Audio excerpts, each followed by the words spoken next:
This is Phone Scoop's review of the Motorola ic402, also called the Blend, available from Sprint Nextel. The Blend is one of the first phones to combine a CDMA radio with an IDEN radio. Let's see if combining these radios into one phone is a good choice for you. In taking a quick tour around the Blend, you'll see that it forgoes some of the standard rugged styling cues found on other IDEN phones. In fact, we thought this phone kind of looked like a spaceship. You'll notice it has no exterior display on the front. It's just very smooth, hard, rugged plastic. On the side of the phone are the volume keys as well as the push-to-talk key.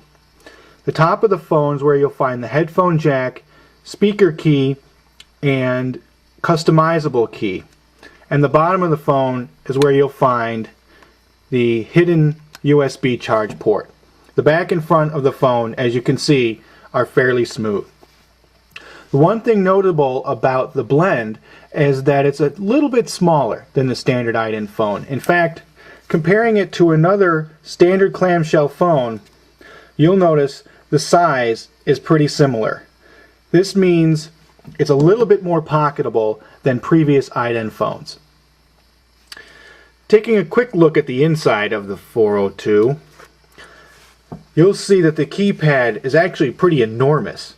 The screen, standard size, although the resolution is a little bit disappointing.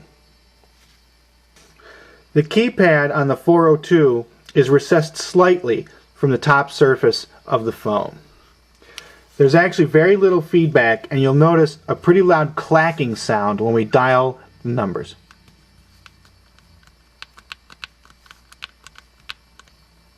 Because the keypad on the Blend is so large, we found it was sometimes difficult to use to type text messages.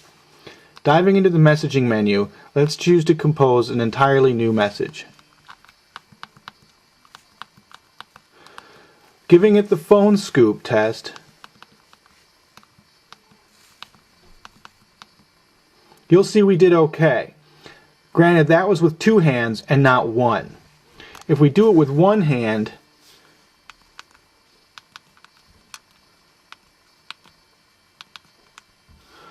you'll see that we were a little bit slower. The Blend is a simple phone. It has a simple menu system. Hitting the center of the D-pad brings you into the main menu, which only has 9 selections. About the only thing you can adjust here is the way that the menu is viewed, with the standard grid, or list, or tab. The tab menu, you'll see, resembles the Verizon Wireless standard UI, which you scroll through sideways till you find your selection. Unlike the Verizon Wireless UI, though, it only presents you with one option under each tab rather than an entire menu of options. Because the Blend includes a CDMA radio, that also means you can browse the web. It speeds faster than IDEN but slower than EVDO. Hitting the web button launches Sprint's WAP portal, which, while not sexy looking, is pretty usable to find the basic things that you might need, like the news. Scrolling down, you'll see that it loads the pages pretty quickly, although the 1xRTT data is not as fast as EVDO would be. If we choose to load today's top headlines, let's pick CNN, see how quickly they pop up.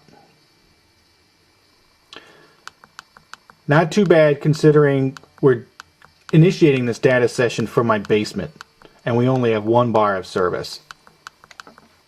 Obviously, the hallmark of any IDEN phone is its push-to-talk capability.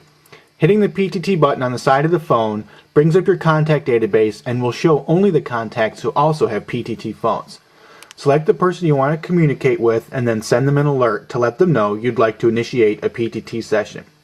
You do this by hitting the PTT button on the side of the phone. Ah, looks like Eric's available. If we wanted to talk to him now, we could. However, he's probably busy, so we won't. Keep in mind that PTT calls are like the walkie-talkies you used as a kid, which means that it's a one-way experience and only one person can talk at a time. You have to hold down the PTT button, wait for the triple chirp, and then talk away. When you let go of the button, that's when the other person can talk. While it may be a little frustrating to get used to that at first, if you're looking to avoid using minutes on your plan, the push-to-talk walkie-talkie is a very effective way to communicate. The Blend is a pretty simple phone though. It lacks a camera, a MP3 player, any sort of expansion slot for storing media or other files, and is very limited user memory. If you jump into the My Content section, you'll see that it has space for games and other applications. These are basically things that you download from the Sprint PowerVision store. Even though the ic402 Blend has a truncated feature list, its rugged styling and combined CDMA and IDIN radios provide a very effective, durable device for daily use. If you're a bike messenger, construction worker, or other field force type who's outdoors and needs a phone that can withstand the daily rigors of the outdoor life, then perhaps the Blend is for you.